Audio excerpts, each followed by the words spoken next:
Hi guys, we're going to where? Zambales. Sa Zambales kami. Tig-isa kami ng motor. Kasi ibabalik na namin kay Tito yung hiniram naming motor. We need motor pabalik. Kaya ako magbibitbit muna neto. And then pag nasoli na namin yung motor na hiniram niya kay Airpods, ay angkas na lang. Ito yung pinakamahaba kong magiging ride as of now, as of today. Hindi ko sure. Tingnan naman guys kung gaano kalaki na ito sa akin. Oh my gosh, kaya ko ba to? Kaya ko to? Sabi mo? Mag-iwanan. Mag-iwanan?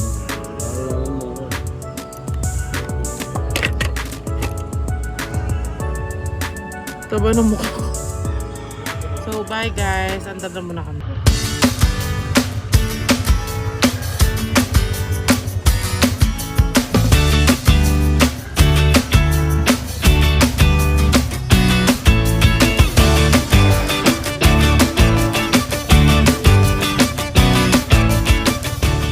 Tayo first stop. Valenzuela na guys. First stop sa Valenzuela. Alam namin malapit pa to. Hindi pa kami nag-almusal. Baka mahilo kami mamaya pag medyo malayo na. So kain na muna kami. How's my first time? Dapat ikaw yung nauuna. Bakit? Naiiwang ka. Wow! Kaya ako nagbabagal kasi wala akong map. Siya meron. Kapag sumisingit kami, nauunahan ko pa siya. Sabi ko mauna ka na nga kasi ang bagal mong sumingit. Oo na lang kita para makita mo kayo.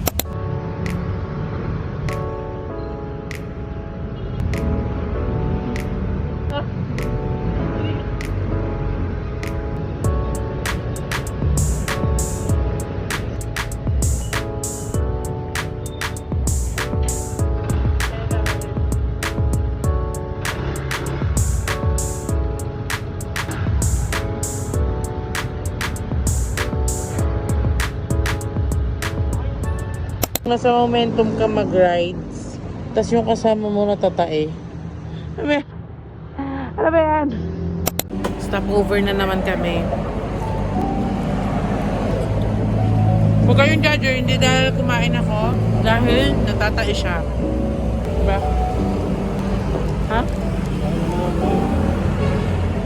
Ano kasunod ng kalumpit na ba? So, kasi kanina kalumpit eh. Nasaan na tayo? Mas pupunta ka lumpit. Malolos na to, then nakakadalawang stopover na. Malolos pa lang, Bulacan pa lang. Guys, so stopover na naman si Aldrin. Saan?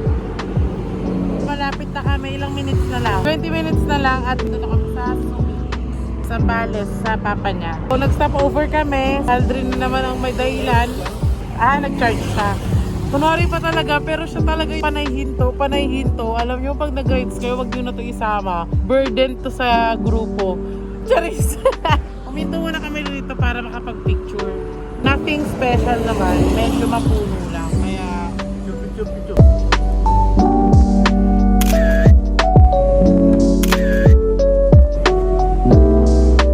Hey guys, so guess where are we now? We are here in Olongapo. Ayan na silang dalawa. Ano masasabi mo kapag na-drive ko? Am I responsible or irresponsible? Kasera. Uy, marinig yan ang tatay ko. Dapat paalis na kami kanina. Kaso, nakita kaming nagbabike. So, lead. Cyclista, oo. Kasi, nagpipicture siya mag-isa. Tapos, may tag siya sa likod. Balagtas, Batangas to Zambales. Ni-ride niya lang yun. Hindi pa tuloy kami nakaalis kasi lumapit ako sa kanya. Kasi pipicture siya. Pre, para picturean niya na rin kami. Wala kasi kaming tripod, di namin nadala. Umalis na si kuya. Nagpicturean lang kami. At ito, yan, siya na naman may dahilan ba't di kami makaalis. Kasi ngangata daw muna. Lugar mo na. Bangay namin guys. Olongapo namin guys. Bangay nga na. First time kong nagbiyahe mag-isa sa motor, hindi ako angkas, nang ganito kalayo. Madalas, angkas lang ako. At yung pinaka-una kong nag-ride ng long ride, so yung pinaka-mahaba pa so far, papuntang Zambales. Kaya ko pala. Pahinga lang muna kami. Muna lang kami ng tubig and chocolate. Kung marunong naman kayo magmotor pero umaangkas lang kayo sa jowa nyo, magsarili kayong motor kasi nakaka-enjoy. Hindi ko namamalayan. Nag-110 na pala ako sa daan. Sabi ko pa nung una, bago kami umalis. Chill lang ha, chill lang. Tapos nagagalit pa ako sa kanya. Nung sumisingit-singit siya. Tapos yun, nung medyo tumagal lang tumagal. Hawak na yung kasada. Ako na yung sumisingit. Ginuguhitan na ako sa gilid. Papaunahin lang ako, tapos biglang ako na. Oo, guguhitan ko na siya. Ang saya guys, pero of course, ride safely, ride responsibly. Para syempre, hindi tayo makabala sa ibang tao tsaka sa mga sarili natin. And always pray before malis at umuwi. Para may guidance. So yun lang guys, okay na yun. Baka maubos pa ni Aldrin tong isang bloke ng white chocolate pag di pa kami umalis. Biyahe na ulit kami. Mag-aayos lang pala muna ako bago umalis. Syempre haharap ako sa tatay ng jowa ko. Ang dumi-dumi ko. First time ko pa naman bumiyay sa kanila. Understandable naman yun kasi sobrang haba talaga ng biyahe. And maambon-ambon kanina, araw ambon.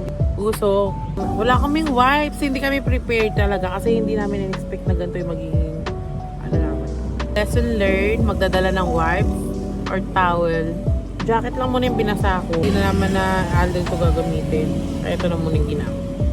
Iba naman yung gagamitin niya. Kung nakapagdala ng supply, magpapalit lang ako ng tali. Pwede naman pala. Kanina pa ako nag-aaral. Sabi ko sayang naman, hindi naman video. Tingin ko pa sana sa vlog. Sorry guys, hindi na namin video. Wala kaming tripod. Yan.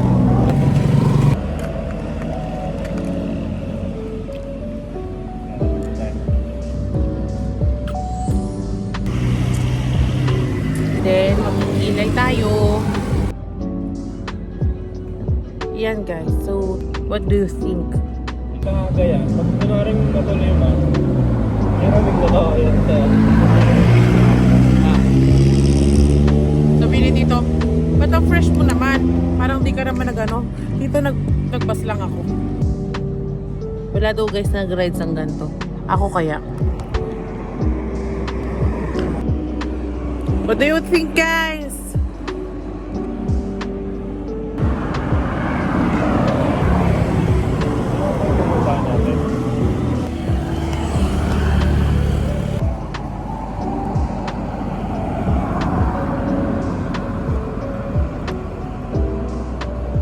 Oh guys, so ito nabili ko sa TikTok, nasa basket yan, Gen Shop 17. At ito na sa TikTok din. So yun, sino may sabing hindi pwede maganto habang nag-rides? Guys, it's okay. Yan, di ba? Para pag nag-vlog ako. Hi guys, so nandito na kami sa Olongapo. Sana kanina pa pala ako nagganto, no? Bugoks! Is, alis na kami, pupunta na kami sa pupunta namin. So bye! Kung gusto nyo bumili na ng ito, nasa yellow basket ko. And ito, nasa yellow basket. It's so easy na ilagay, diba? And mag-video ako para malaman nyo kung gaano siya katibay habang mag-open ako ng visor. So don't mind these hairs, baby hairs, because I'm a biggest baby. That's why, it's growing. It's growing and birthing. Birthing! No, anak. Pwede pala to. Kanina pa sana ako nag-vlog. Ngayon ko lang na-discover na pwede pala siya ilagay sa phone holder ng motor na nakatingin sa mukha. Ngayon lang niya sinuggest, guys. Malapit na kami, Olongapo na kami. So guys, bubuksan ko yung visor ko para tingnan natin kung gaano siya ka-strong ang kapit. Kahit magnet lang siya. Say hi ka muna. Say hi. Yan.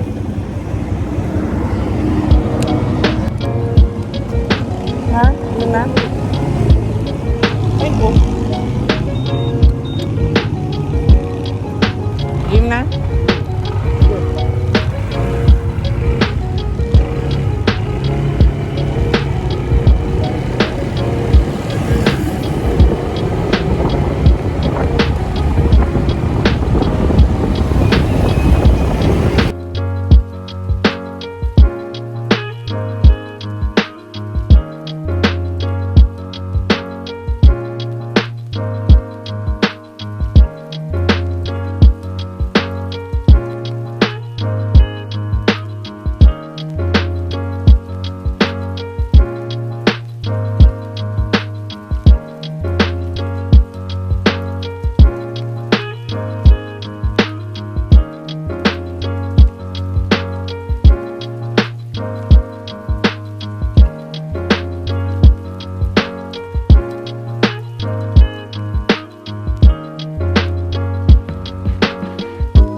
guys! Morning na, no? Nakarating na kami ng Zambales kagabi. Hindi na kami nakapag-update. Gawa ng sobrang pagod. Nakatulog kami kagad. Pagtas kumain, no? Umaga na. Ngayon na lang ulit kami nakapag-update. Dito.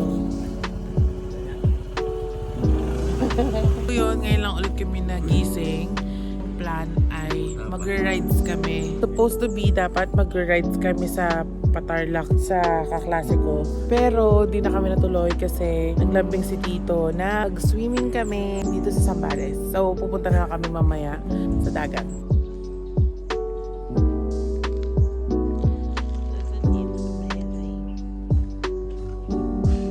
Punta na kami sa dagat. So yun yung mga kasamahan namin. Yung mga ka-work ni Tito. Nakasakay namin sa sakyan. We're waiting na lang kay Tito para malis na kami. Andiyan pa sila, nag-aayos pa sila ng mga gamit-gamit. I'm so special naman, be. Biglang nagkaroon ng outing kasi dumating kami. Yes, di kami mag-drive ngayon.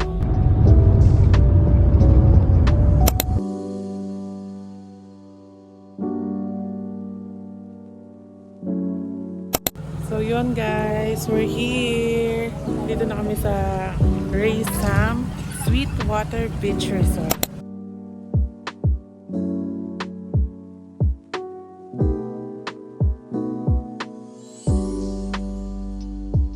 So nakapag-settle down na kami doon sa cottage. And walang signal dito. Okay lang kasi may wifi naman. Ang kaso wala kaming cash. So lalabas kami para mag-piso wifi. Kasi yung store ng mga alak sa labas. Di abot yung wifi doon, pero meron doon piso wifi. So punta muna kami sa store. So yun guys, I recommend this place kung sino pupunta rin sa Zambales. Sobrang accommodating ng mga staff dito. Kahit di ka pa nagtatanong, nararamdaman nilang na wala ka or naghahanap ka ng something. Sila na mismo mag-approach, ano po yun? Saan tayo susunod?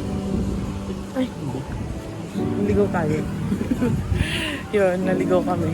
Kala namin na wala kami, pero si staff. Yan. Staff na Rizal. So, di ba, sabi sa inyo, sobrang accommodating nila. Sila na yung lumapit sa amin. Ang ganda ng view. Okay. Guys, ang sarap. Ang lakas ng hangin. Ganda ng dito ngayon. Maaraw siya, pero hindi siya mainit. Yeah. Sobrang hangin niya. See, nakikita niyo naman yung mga buhok namin.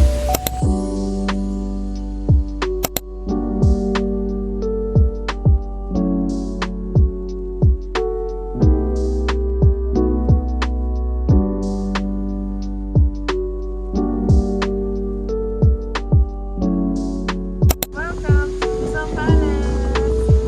Sobrang hangin. So, magpapakash out lang kami. Let's go!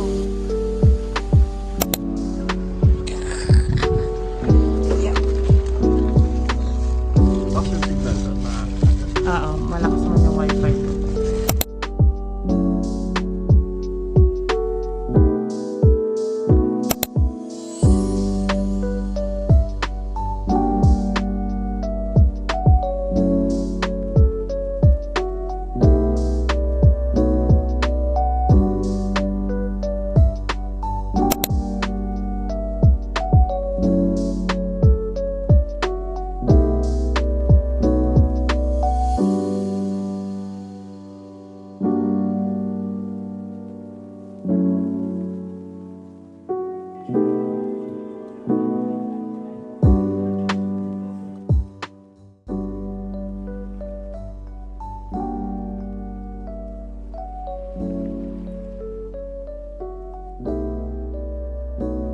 Tapos na kami kumain. Tingnan nyo kung gaano kaganda yung beach. Siya ay beach.